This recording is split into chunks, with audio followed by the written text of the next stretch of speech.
Digital imagery collected with scanners like push broom and whisk broom instruments also have relief displacement associated with them, but the geometry of the relief displacement is much different than the relief displacement associated with single frame aerial photographs.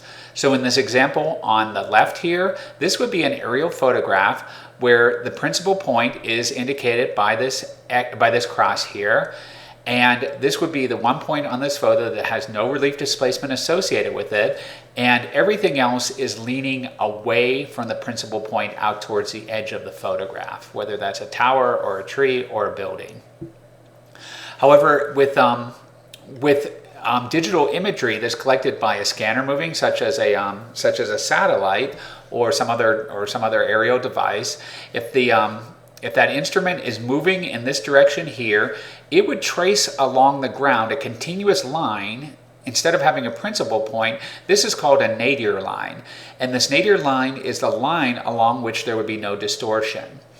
And as you can imagine, as a linear array or the whisk broom instrument comes along here, everything, instead of leaning out towards the edges of the aerial photograph, they would just lean away from that nadir line in one direction or the other. So in this case, it was a west to east flight line, and so things north of the nadir line are leading up to the north, and things south of the nadir line are leaning down towards the south.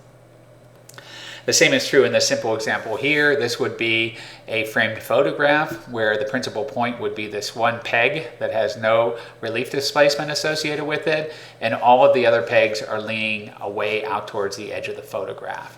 And in this case here, we can clearly see that the nadir line is along these three pegs here. It could either be due to a north-south or south-north flight path, and everything to the west of that nadir line is leaning off to the west, and everything to the east of that nadir line is leading off to the east. So the patterns of relief displacement are very different on these sort of digital images that are scanned as something like a satellite or an airplane moves across the land.